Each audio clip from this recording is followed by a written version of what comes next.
Requesting connection. Established. Encrypted. We're live. The show you've been asking for. Advice, technology, and community.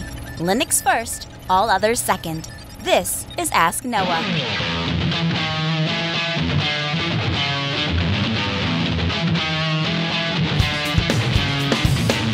Live from Altispeed Technologies, the show that puts you, the listener, in the driver's seat because you are the content.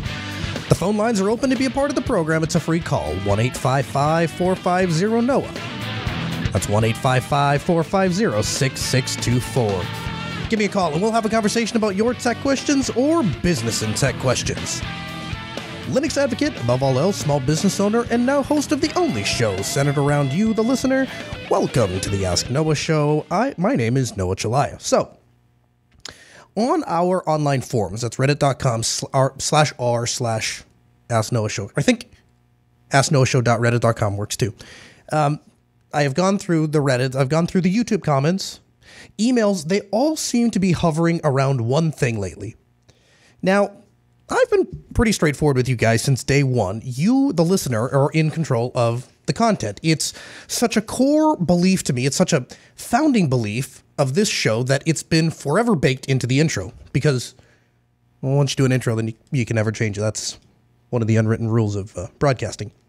But what you guys talk about with me on Telegram chat, on the online forums, even in the comments in YouTube, that's what I use to write the next show. Noah, what does any of this have to do with today's show?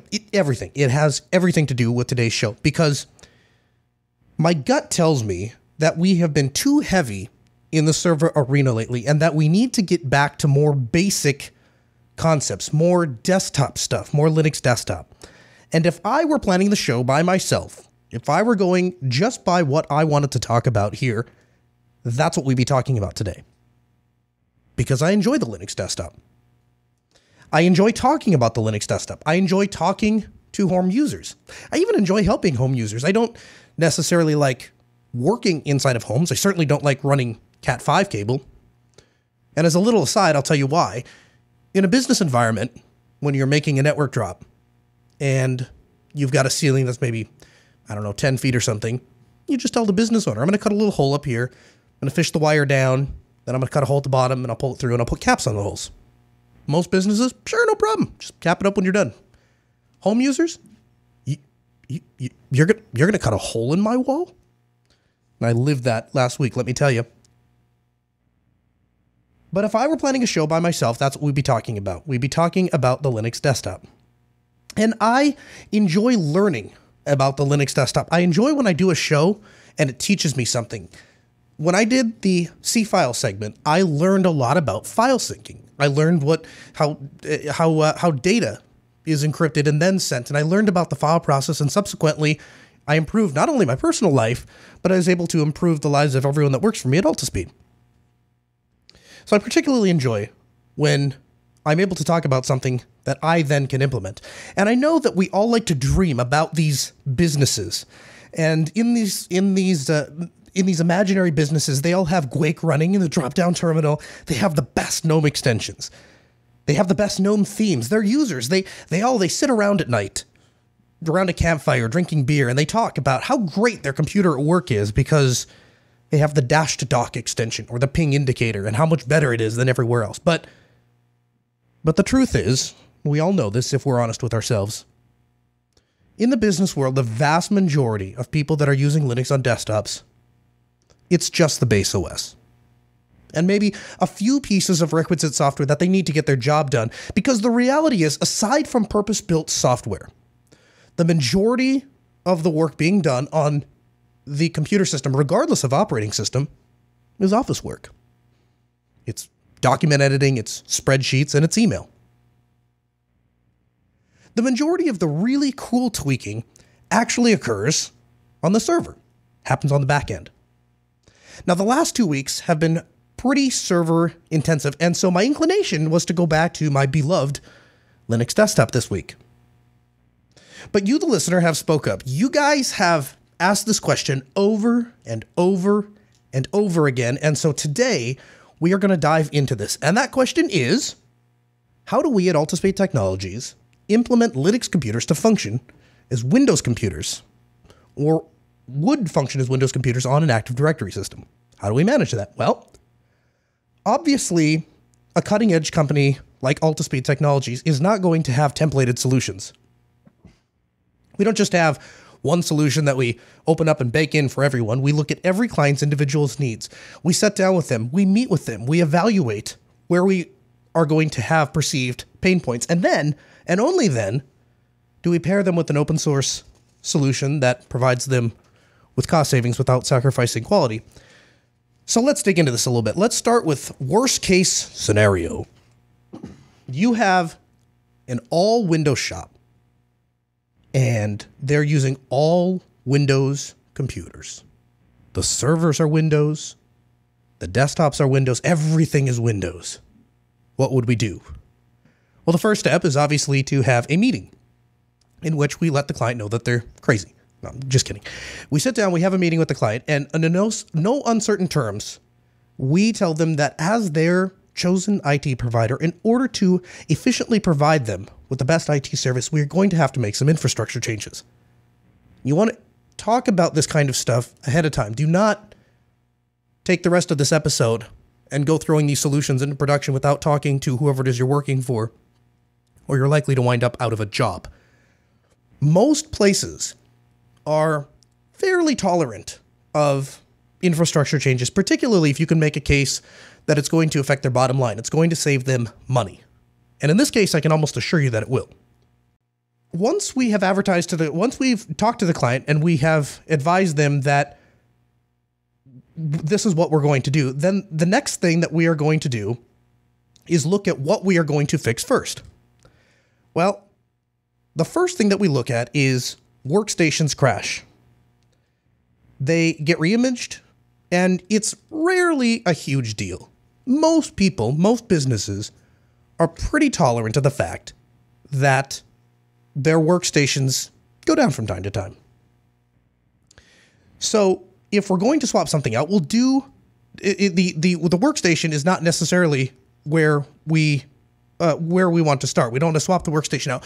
We'll start with the most critical piece of infrastructure, because that's always a great idea, which is the domain controller. And I joke, but the reason that we always start with, if I had my choice between starting with the workstations or the domain controller, is if we can get the domain controller to a stable environment, if we can get the domain controller to something where we're controlling that, and we know that that is the most solid piece of the network, if the workstations, one or two workstations go down, it's not the end of the world. We'll reimage them and bring them back up.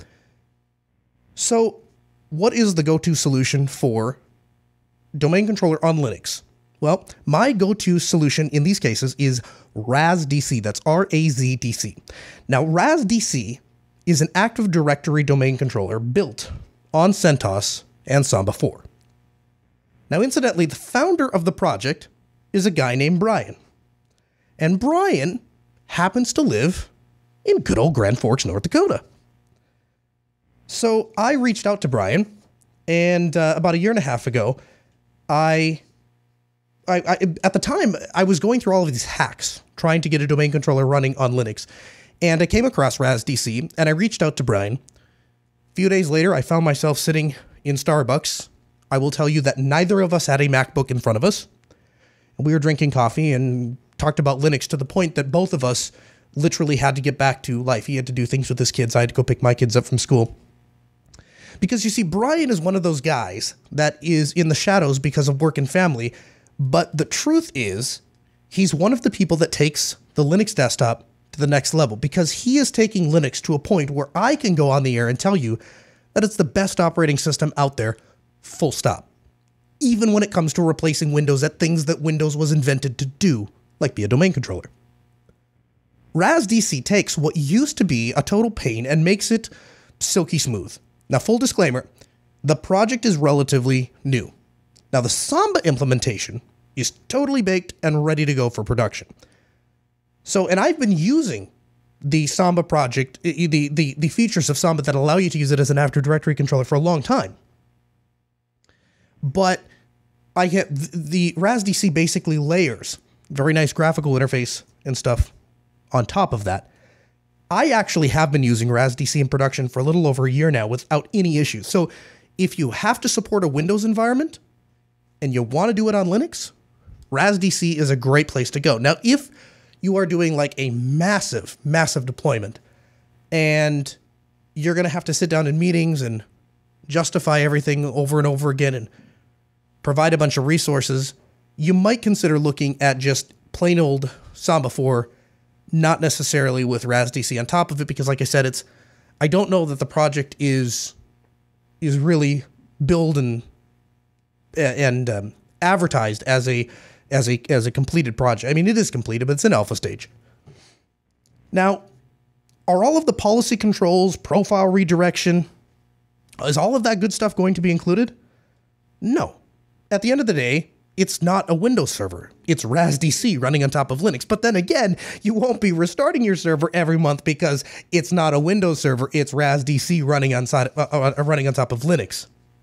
It's definitely a solution that I've used and are definitely worth looking at. And a huge thank you to Brian for taking his talents and his time, which he could have probably sold for a lot of money, and giving them away to the open source community in the way of the RASDC project. Brian also has a lot of other projects that he has going on. He shared a couple of them with me, and I'm not sure if they're eligible to put on the air, but suffice to say that he is a very great guy, and I look forward to getting to know him better in the future. And if you want to learn more about this project or support the project, we'll have a link in the show notes. Again, open phones this hour, 1-855-450-NOAA. That's 1-855-450-6624. We're talking about Linux and what it can do for you on your server and how you can replace your Windows box and Active Directory. Let's go to the phones here. Who do we have here? We have, who do we have? We have John, California. Hi, John. Welcome to the Ask Noah show. Hi, Noah. Hi. How can we help? Okay. So this is a bit of an advanced question. Do you know of a Linux replacement for ChromaCam? It's a background removal software. Could you elaborate just I think I understand what you're saying. Are you talking about like Chroma Key, basically?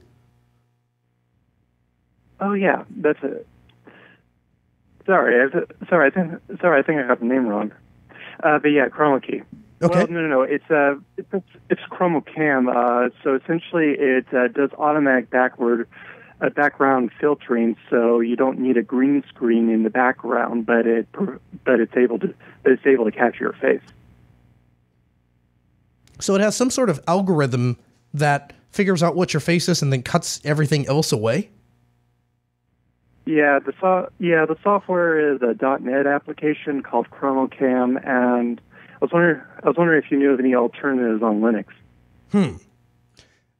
Well, here I've never heard of such software, to be honest with you, and that's very impressive, because the ability for software to not only detect a face, that's one thing, to say this is the object I'm going to focus on, that's easy enough for a computer to do.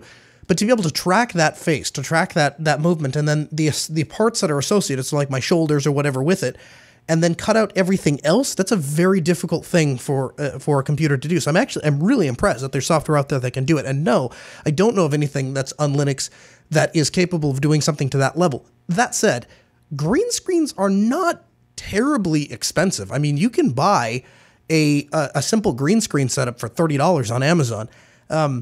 And then there's more advanced ways to do it where you can actually take like a reflective background and shine a green light on that reflective background. And that will eliminate the need for proper lighting. Because I'll tell you, the real pain in any green screen setup, 100% of the time, is even lighting. Because basically, you need the shade of green to be exact, right? So if you get shadows, the shadow is going to have a slightly darker shade of green than the rest of the screen, and that throws off your whole keying aspect. So the more consistent green you can get, and then the further away from green everything ahead of it can be, the better. So if we can get that green to fall out of focus, some people do that. Other people, if it's a large production place, what they'll do is they actually have paint that goes on the walls that's a specific shade of green, and then they light the green separately, and then just put a key light, a fill light on the talent, and those are usually they're barn doored, closed down, real far. And they try to spill as little light onto the green screen as possible. Is that a workable option for you, or?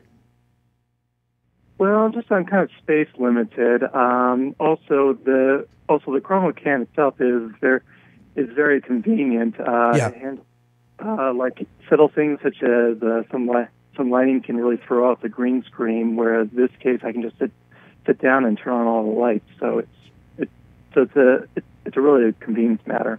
Oh yeah, yeah. The Rakai in the chat room suggests, have you ever tried running the application in Wine?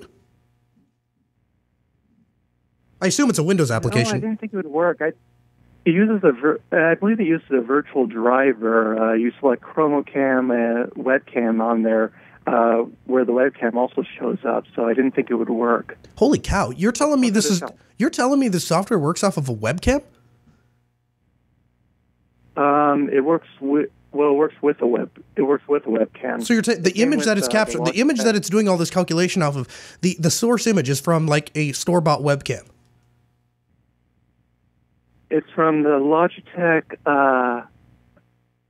C920, C930, C922X. Yeah. Okay, sure. Wow, yeah, man, I got to tell you,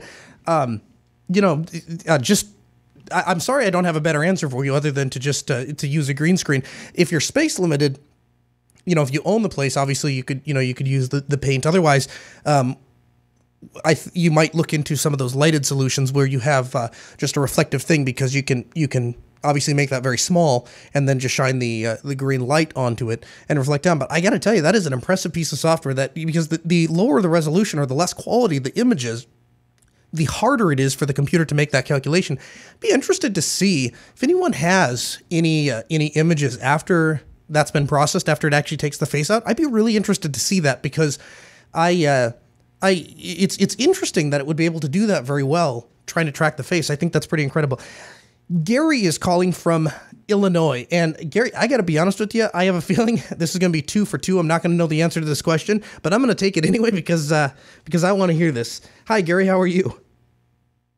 Awesome. I'm glad to be talking to you. Yeah, me too. This is an interesting problem you have here. Give me this error now. You're trying to install Linux. Yeah, I am. I bought a brand new E460 Kaby Lake Lenovo ThinkPad, and of course I want to get rid of Windows off of it. And I've been trying to install a couple of different distros on it. I keep on getting the error of no COM32 file found. Now, I've been researching, and I think I found out half the answer, but I can't figure out the solution yet. And from what I've been reading, it's because it's a Kaby Lake processor. And normally what I've been using to burn a Linux thumb drive has been stuff like UNet bootin or something else along that line. And from what I have read, that UNet bootin or these other type of things put a part of their own boot files on there. And so now I was wondering, I'm kind of new to Linux. Now, I mean, a little bit. I mean, I don't really have a big use for it, even though it's my daily driver. But I don't really do a lot. It's command line. Sure. But how do I make a bootable thumb drive from my old Linux computer, which actually right now has Ubuntu Mate on there? And I've heard you and Chris talk about the DD command, and I was wondering, is that something I can use? Yep, sure is. To make a bootable thumb drive? Yep, I'll tell you, I'll go over both. So the first is, if you just called me up and you said, how do I put a distro on a drive? If that was your question, my answer to you would be a program called Etcher.io. And Etcher.io, to the best of my knowledge, runs on Windows, runs on Mac, runs on Linux. And the great thing is, it's app image. So for those of you that don't know what that means, it basically means you don't have to worry about having a Debian.deb for your Debian distro or your Ubuntu distro and a .rpm for your Fedora and your CentOS distro. It just, you literally download the file, you double click on the file, and the file runs. It's that simple. It's really incredible. And it was the first time I'd ever used a universal packaging system where I was like, this has really been missing from Linux for a long time, and I know that there are a bazillion people that have a million reasons why they don't want universal packaging, but I'm just telling you, this is really cool. But so, putting that aside, Etcher.io, that's a great way to do it. That's the simplest way to do it. Now, if you want to be a command line ninja, and you're curious of what the command line structure is, the DD command is basically a block writing utility. So basically just, it takes data and stupidly writes it to to whatever you tell it to write. It's not paying attention to what it's doing. You following me?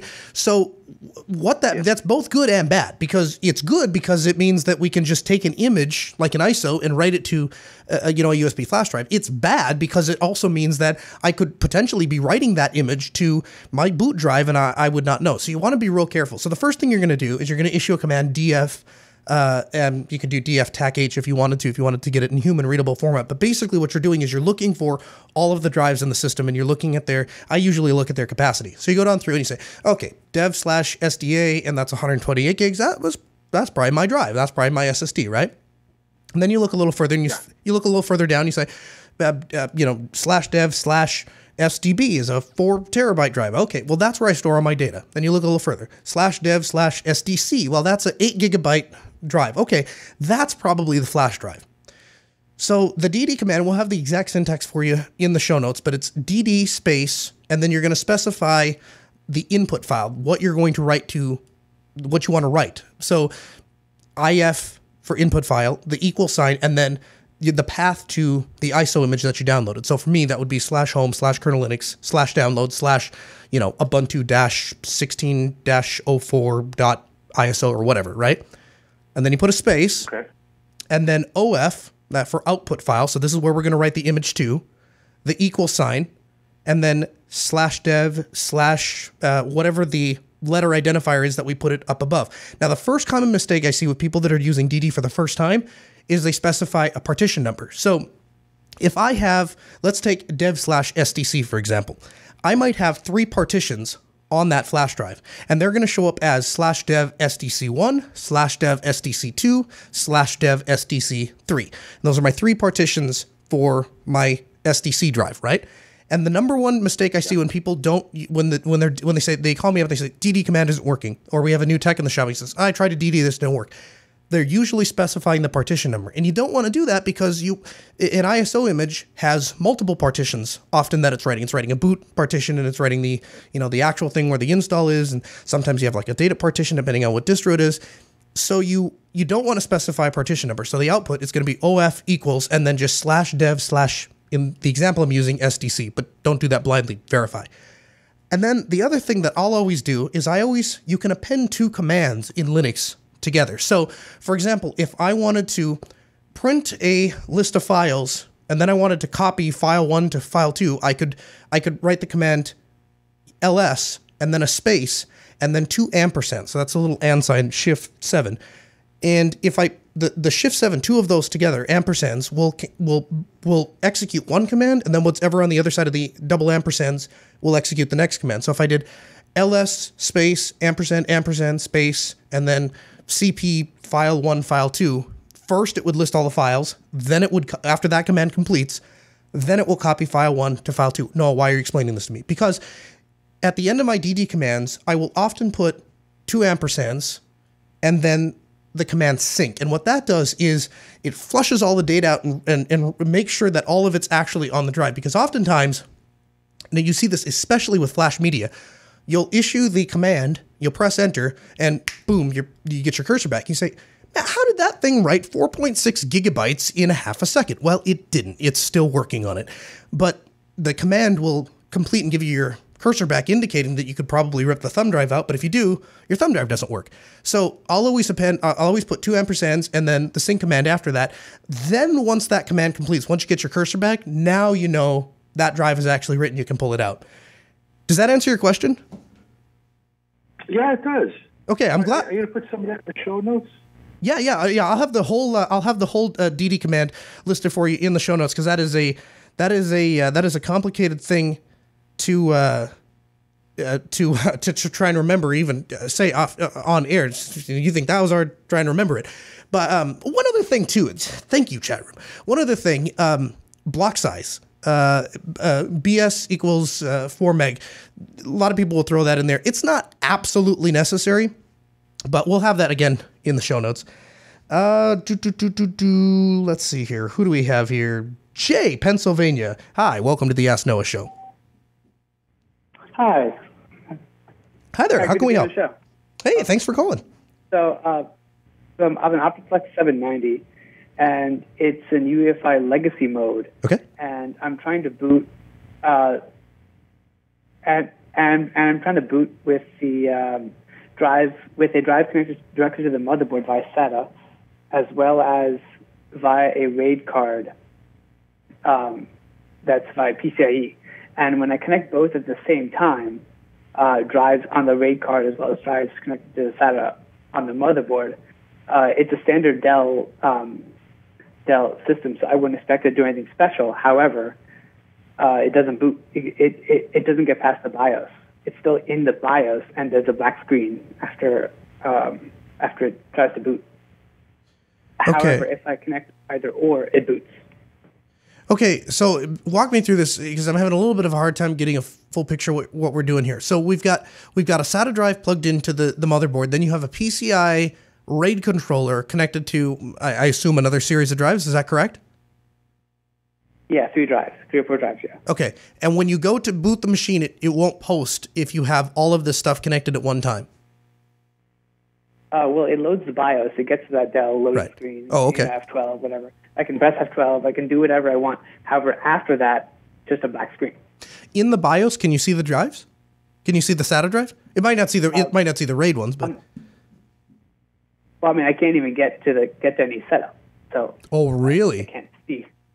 Yeah, I can't even get to any setup. It's really weird. I've played with servers, PowerEdge servers before, and I couldn't fit in that, so I set up a little desktop server. Yeah. You said it was a 790? Yeah, 790. Is it the mini tower or the small form factor? It's a small form factor. It is.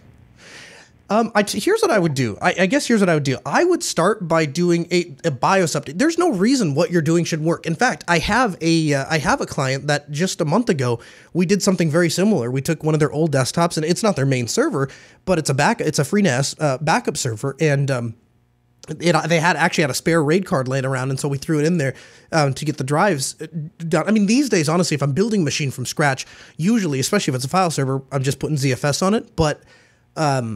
Right. But I did exactly what you're doing, and I don't think it was a 790. I think they were 380s. But it's the same concept. It should work. But I know one of the things when I have weird issues like that where they don't post. Have you tried updating the BIOS? I have not. I don't think so. I don't think so. I've tried that. So before I was booting from a flash drive, and then I started getting flash drive errors because I was running it for like about 2 years. And I didn't want to run on a flash drive anymore because it kept, because services on the system kept failing.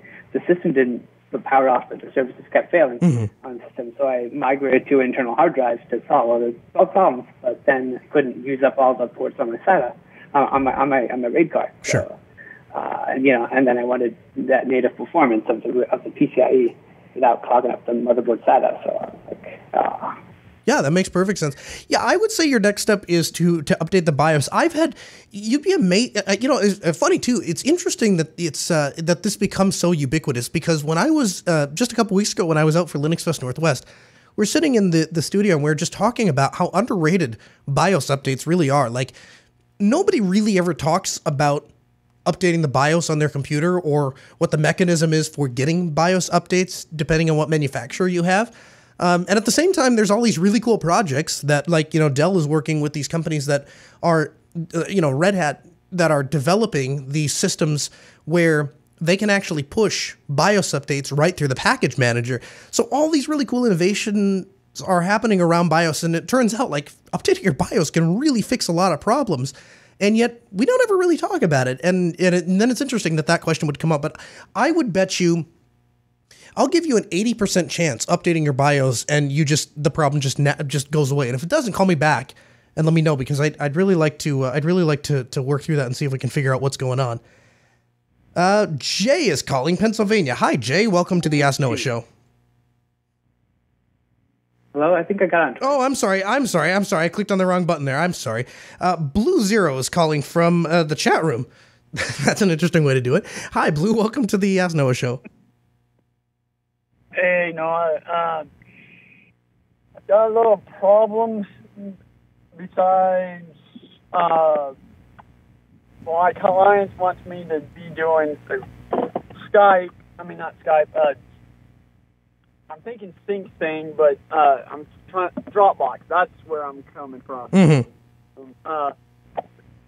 How can I set up sync thing to where? How can I sync it up where I can get to the clients and mine all together? I cannot think of the steps. Let me ask you this: Are you absolutely married to SyncThing as a solution, or are you just looking for file synchronization? File sync would be. I'll tell you why I'm asking, Blue. I'm asking because a couple of weeks ago on the Ask Noah show we talked about C-File, and I gave it a pretty good review. I thought anyway, what I have found since that time, having used it not only now personally, but we rented a server for Altispeed, and we're actually using it company wide now. However good of a review I gave it before, it's twice that good now. As time has gone on, I have come to love C-File even more, and I have had a chance to torture test it even more. I went to the lake, Blue. I was out at the lake, and I had almost no internet. I had like just a meg up and 2 megs down, and I was still able to let C-File do its thing and move files around. So my suggestion to you is take a look at C-File. Yeah, and see if that wouldn't work for you. You said you're coming from Dropbox? Yeah, I'm trying to go all open source for my company. So I couldn't, for the life of me, could not think of C-File. Yeah, okay. Well, I tell you what, that's my suggestion to you is take a look at C-File. In fact, I'll do you one better. I'm going to put you back on hold. You stay there. Sarah will pick up and get your particulars from you. And one of the things that we were running a promo a couple of weeks ago where we said that we would, I would assign one of our server technicians to set up C-File for a select number of people. And a couple of people have taken that offer up, and a couple of you guys haven't actually gotten back to us. We've opened a ticket up for you, and we'll address that a little bit later towards the bottom of the hour, because I want to get to our next guest. But if you hang on the line, Sarah will get your particulars, and she will, and we'll get in touch with you, and I'll have one of our technicians set that up for free. You just provide us with a server or a virtual instance from DigitalOcean or something like that, and we will get it set up. Now, this is going to be the first call-in guest we've ever had on the Ask Noah show, and it couldn't be a better one because this is a guy who has really helped the Ask Noah show get started. Michael Tennell is the owner and operator of VisuX, the visual excellence company that does web design, graphic design. He actually designed and implemented the Ask Noah dashboard and also all of the graphics that you see on the screen. With the exception of the actual logo itself, all of that and the movement and stuff was all done by Michael Tennell. Michael's joining us today. Hi, Michael. Welcome to the Ask Noah show. Hi to you. Hey, great to have you. So I understand that Michael is a longtime KDE user and actually is a KDE Neon user. And I understand that you guys in the KDE world have been making some big strides lately. Oh, yeah, absolutely. The Plasma 5.10 release was just last Tuesday. And a lot of cool things has come out. And one of the things I use Neon for is because within like an hour or two of the Plasma 5.10 release, Neon gets the update. That's fantastic. Tell me a little bit about so for those that don't know, KDE is a desktop environment. Usually it's combined with a base operating system that kind of gives you the distro, so to speak. KDE Neon is kind of an interesting animal because it's the KDE desktop environment paired with the Ubuntu underpinnings, but it's not full on Ubuntu. It's just kind of the Ubuntu base. Do I kind of have that right? Yeah, and technically it's not even really a distro. They decided to not call it a distro because they don't handle anything to do with Ubuntu's core. So essentially Neon is Ubuntu as it is with Plasma and the KDE stack on top of it. So the Neon team only handles all the KDE stuff, so there's a bunch of KDE applications like Kdenlive and things like that get updated, and they're handled by the Neon team. But all the updates, like security features and things like that, is controlled by Canonical and Ubuntu. So tell me some of the new things that have come out in KDE. Well, one of the coolest things so far is the I think it's really cool. You can customize your boot screen, and it's kind of like people might be thinking, why would you want to do that? And it's just a nice polish that you can do. So when someone sees your computer, even when you're booting up, it's customized to however you want it to be, not just wallpaper, but even your boot screen. That seems and there's some cool. No, go ahead. Okay. I was just saying, there's also some cool stuff that are more user workflow specific. Like there's this new thing called spring loading, which allows you to just move files over like a folder on your desktop, and a temporary window will pop up, and you just drop files there. And that way you can move files into a folder or into multiple subfolders without ever opening your file manager directly from the desktop.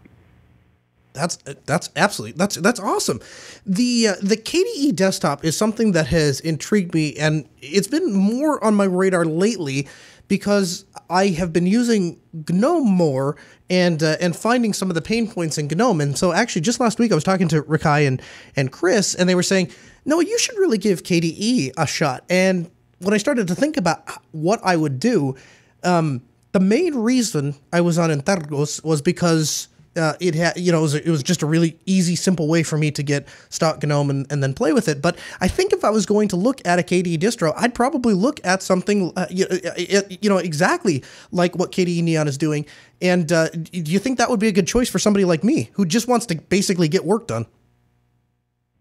Yeah, absolutely. Well, KDE Neon and Kubuntu have their both pros and cons. If you are a new user to Linux in general, and you want to have applications that are set for you and things that are set up for you in a more, easy to jump in way, then that's Kubuntu. KDE Neon is for people who want to have a minimal install and then customize it from there. So, like with Neon, you get an image viewer, a browser, the KDE stack of system settings and stuff like that. But that's pretty much it. You don't get an Office suite or any kind of thing like any custom like media players. You do get VLC, but it's not the best in my opinion. But that doesn't matter. So I would say KDE Neon is something that for you would be perfect, but it's not best for everyone. So I just wanted to clarify that some people Kubuntu is good for them, and for me personally, I think Neon is the most interesting and has the most potential for anyone who's looking in for Plasma and has at least a little bit of experience with Linux. Now, early on, when Canonical announced that Ubuntu was going to fall away from Unity and go to GNOME, you actually made a very compelling argument that they should have gone to KDE, and we were going to have you on the program to talk about it that week, and then we had an issue with our phone system. Would you care to talk about that now? Absolutely. So technically what I said was not really that they should go to Plasma. I was wanting them to not abandon Unity because I like the Unity workflow, and I like the innovations that they did with the HUD and all of the screen real estate saving stuff they did.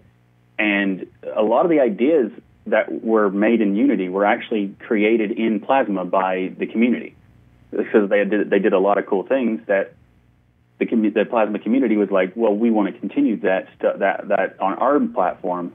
And it's a good opportunity, I thought, for Canonical to, instead of abandoning Unity, they could take the Plasma platform and create a Unity-like environment based on a foundation of Plasma. Okay, well that kind of makes sense. I guess I misrepresented you on the program then the first time, but that makes a lot of sense. Well, that's great. I'm glad to see that the KDE. Well, go ahead. To be fair, I did actually name my video with clickbait, so I didn't actually specify that in the title. Yeah, it's got you 41,000 views, so it seems like you did something right. It's now at 70,000. Oh my goodness! But yeah, but the idea was more. If you just took if Canonical jumped onto Unity on Plasma, they could do some amazing things with it. Plasma by itself is not necessarily perfect for everyone, and I wouldn't say that Unity on Plasma would be either. But it could go so much farther, because the few things that people disliked about Unity was the lack of customization. Sure. If you have Unity on top of Plasma, you can do anything you want. And personally, I'd probably even use Unity if it was built on Plasma. Yeah, it's just the limitation of how much I can control is what stopped me from using it in the first place. Yeah, and the thing is, what's always kept me off of KDE in the past was there was always something else that I liked better, and slowly but surely, there are changes being made that are dwindling that away. And I played with KDE Neon just a little bit, and I've been really stoked about it. And we'll see what happens. Now is not the best time for me to be making a distro change, but definitely in the next few weeks, I might have to take another look at it. Michael, Antergos does have a KDE version. Yeah, I know. The thing is, I have a lot of issues with Antergos, though. Like, I have had, well, I guess that's not necessarily true. I have issues that I attribute to Antergos, but I guess a lot of them are probably GNOME specific. Maybe I should give KDE on Antergos a try.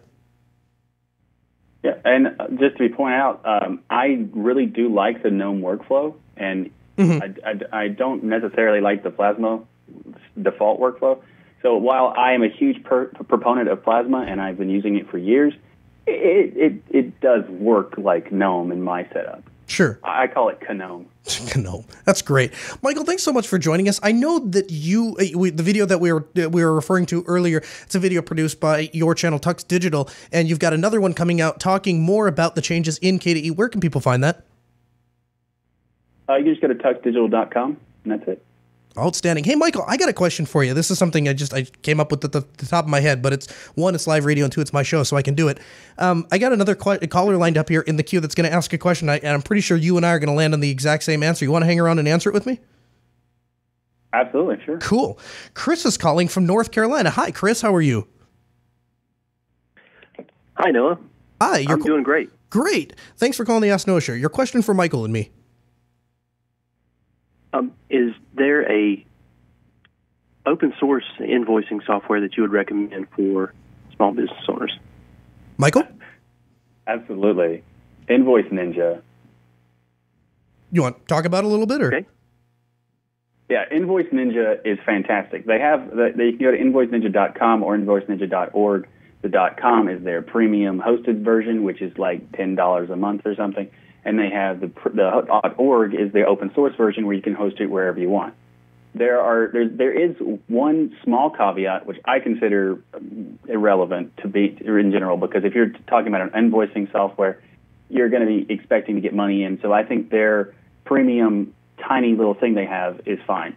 So what they do is they have a white label version for $20 per year, and that's it. You pay $20 a year, and they give you the full open source version with complete white labeling, and there's no reference of Invoice Ninja to your clients. So the best thing about Invoice Ninja is, one, it's open source, but two, it has invoicing, expenses, task management, not the most extensive project management tools, but it's got time tracking in your tasks, so you can set up each individual client has a task you want to complete. You can track it by the time that you want. And it has integration with your bank accounts. It can import the expenses you do as far as your business bank account has, we spent this particular thing for this expense, and then it will just import it into the Invoice Ninja automatically. I could talk for a very long time about how good this is. Yeah, and the reason I kept Michael on for the call was a couple of months ago, full disclaimer, we have been using Beanbooks, which is an open source accounting software by, actually, I don't know if it's open source, but the code is available on GitHub. I'm not exactly sure what the license is, but it's put up by System76, and we've been very happy with it. It works very, very well, and I've been recommending it to people as long as I've been using it. Well, a couple of months ago, I had recommended it to a gentleman, and he contacted System76, and they said, well, we're not exactly accepting taking on new hosted people. The code is there. If you want to use it, that's fine. And, we know Noah, and he's been around, so we keep his stuff active, but we're not exactly, taking new people. And so since then, Michael and I had talked about this, and I said, if they ever shut the thing down, I have to have something to go to. What should I look at? And Michael had recommended Invoice Ninja to me, and I had looked at it, and it has glowing review from me. I think it's a fantastic piece of software. I think it's absolutely outstanding. I think that Michael is better suited to actually talk about what it can do and what it can't do, because he's actually using it, and I just plan to use it someday, if that makes any sense. Does that answer your question? It does. Thank you, guys. Perfect. Well, thanks a lot for calling in, and thank you very much, Michael, for joining us on the air as well as answering a question. That's, like I said, it's one of those things that it just kind of came up with that off the top of my head. I was like, just keep them around, and the technical gods are with me. It worked out. Val is calling from Texas. Hi, Val. Welcome to the Ask Noah Show. Hey, Noah. Thanks for taking my call. Thanks for calling in. How can we help today? Yeah, so long story short, I'm a network admin for a power utility company where I live, and we're actually decommissioning our last HPUX boxes this week. Wow. And it actually got me thinking about the future of commercial Unix. You don't hear a lot about AIX, HPUX, and then Solaris. 12 is pretty much a dead product for from the announcement from Oracle a few months back. So I just wanted to get your opinion on what you think about the future of commercial Unix. It seems like Linux is kind of just taking over that job in the data center. Yeah, it is. You've got a lot of market forces working against commercial Unix. So first of all, you have the fact that the GPL and the very nature of Linux allows people to, a lot more freedom. So there's a lot more innovation happening on Linux than there is on commercial Unix. When's the last time you've heard of some revolutionary new feature coming out on commercial Unix? It rarely happens. In fact, even not to pick on the BSD guys, but a large majority of their innovation is built upon our innovation, and they just, Linux is where it's happening, and so you have that market constraint. Then you have the market constraint from the opportunity of training. I live in Grand Forks, North Dakota, town of 50,000 people. There's barely enough population here to justify chain restaurants, and yet we have Linux training places. You can go get Linux trained around here. You can't really get trained on Unix. So you get a lot of people, guys that are going to school for this stuff, that are learning about this stuff, and there's, they go in, they say, I can get some education, I can get some training on this given operating system. Now I'm going to go out into the job, and this is where I have skills and marketable. And of course, the more people you have that are in that market that can administrate a thing, that can troubleshoot a thing, the cheaper you can buy their labor because there's more of them, right? And so then you start looking at it from a cost perspective, and you say, well, commercial Unix, there's 5 guys in the whole country that, I'm making that up, but limited amount of people that can administrate this thing over here, and we got 10 applications a minute coming in to administrate that thing over there. Where are we going to build our stuff, So you have that kind of market constraint working against you, and then you have a lot of really cool projects and companies that are funding things built upon Linux, like Docker and like libvirtd and even Cfile to a far lesser extent. But a lot of these things are happening, and they're happening on Linux, and they're not happening on commercial Unix. So does that answer your question? I guess to TLDR it, I think it's going to die. I think like most legacy stuff, it's going to take a long time to die. Yeah, I agree. I was just wondering how many years you think it's got before it's just completely gone. Oh, a while. A long while. The thing is, I still have, we worked on, God, where was that? It was I can't say where it was. We worked on a place. We'll call it the place. We worked on a place, and they had Windows NT infrastructure still in place. This is, 20, 25-year-old, equipment, and they still had it in production. So, I mean, it's going to take a while before it dies. All right, so let's go back. I just want to finish up here our conversation about Windows Active Directory. So you've converted all of your directory controllers to Linux, and now you're going to convert all the workstations to Linux. So we have total Linux solution from top to bottom, but it doesn't really make a ton of sense to use imitated Windows solutions when we're all Linux, does it? So what do? Enter the FreeIPA. FreeIPA is an integrated security information management solution that combines Linux 389 directory services, MIT, Kerberos, NTB, DNS, dogtag system, and SSSD. So what does all that gibberish mean? Well, it means that in English, it's the equivalent of Active Directory on Linux. Now, FreeIPA just takes a few minutes to get set up. And of course, if you host it yourself locally, then you could host it on a VPS of your choice.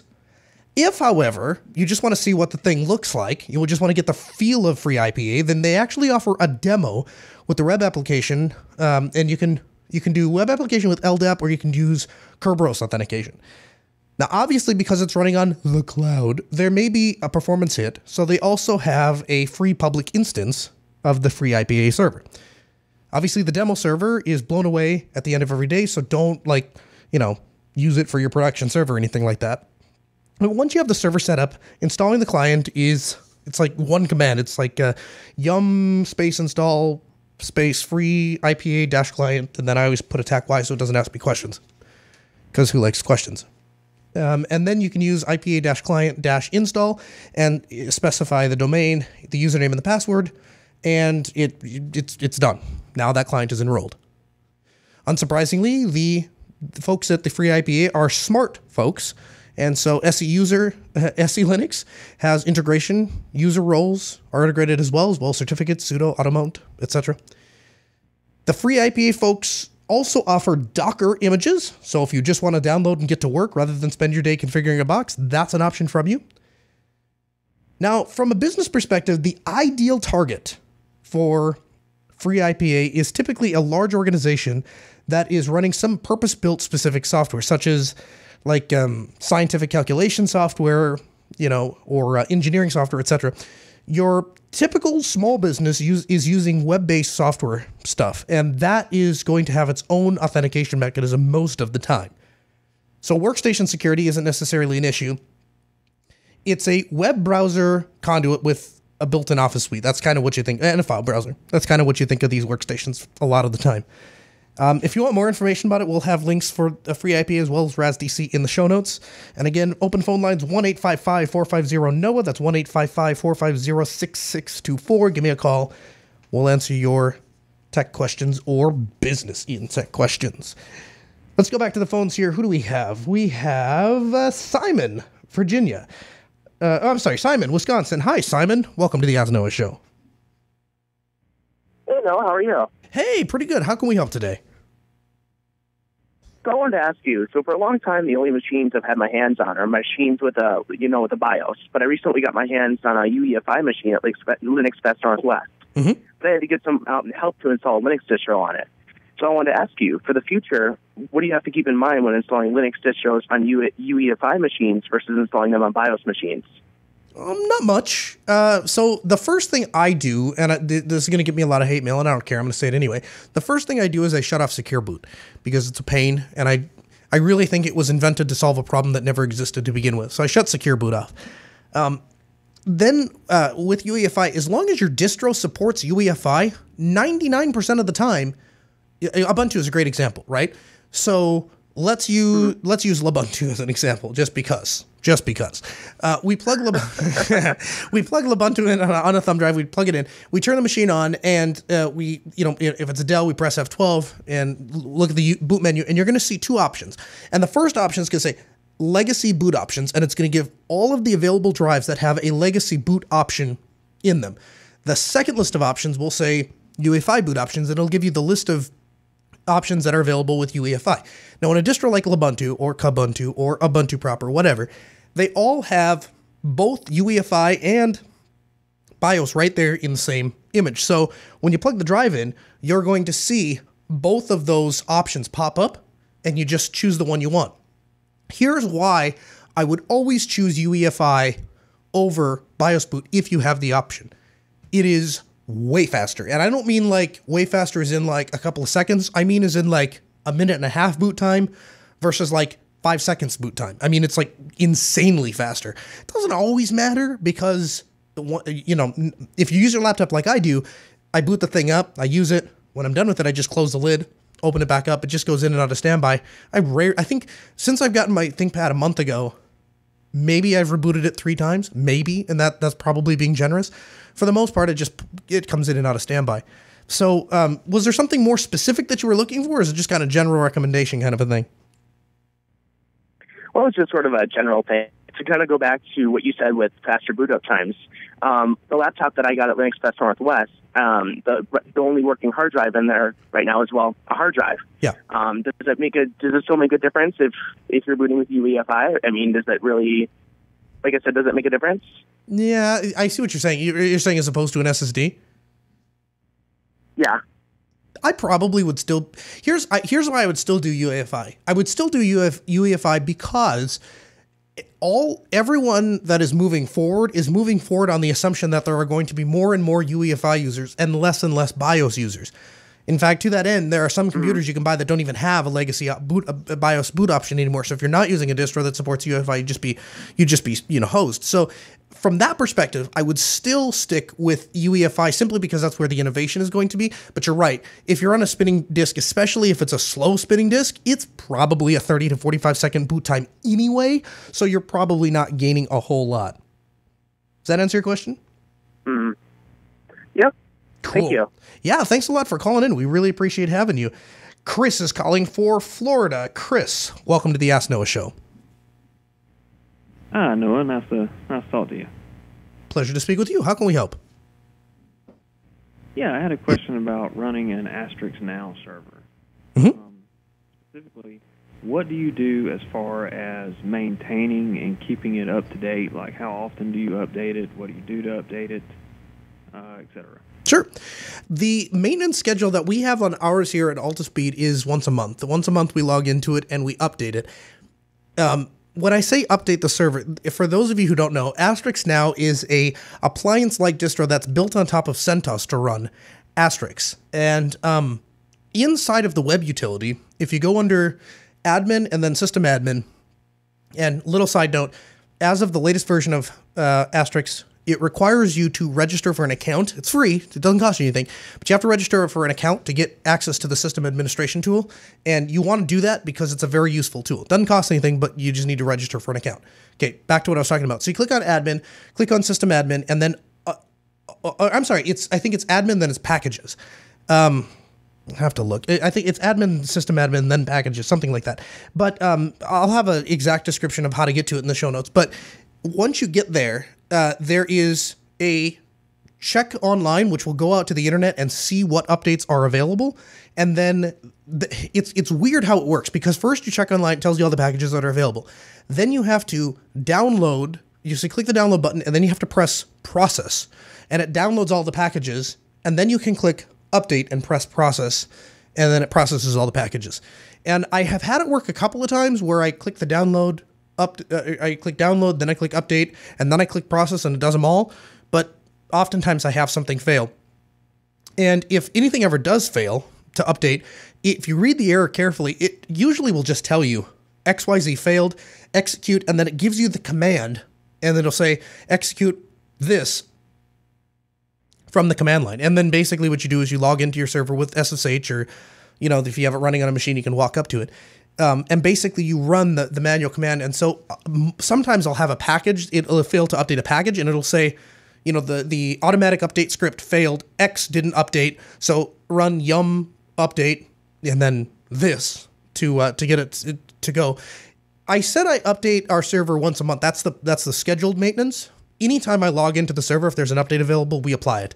So if we're creating an extension, or if we're modifying a voice mailbox, or resetting a password, whatever it is, anytime we're in the box, we're updating it. So it actually gets updated more often than that. It's just that's the plan. Does that kind of answer your question?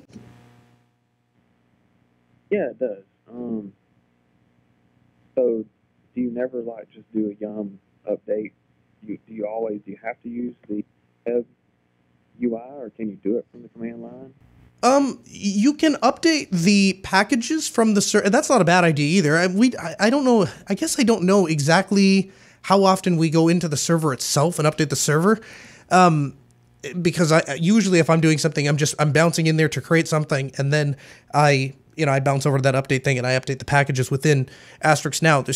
I pay people to actually keep the server up to date. So I don't know exactly how often I assume it happens once a month as well. And yes, we do run yum update on the server itself. But my understanding is, and I could be wrong about this, my understanding is that the update manager inside of Asterisk Now updates the packages on the box. So my understanding is, and again, I could be wrong about this, my understanding is that either way, you are updating all of the stuff except for the OS-specific parts. But then again, the OS-specific parts are pared down to just support that appliance. There's no extra stuff installed. Does that make sense to you? Yeah, that makes sense. Great. Well, thanks a lot for calling in. We really appreciate it. That brings us to the end of the show. Special thanks to Rakai, our video editor, Sarah, our call screener, and Ben, our producer. We'll see you back next week.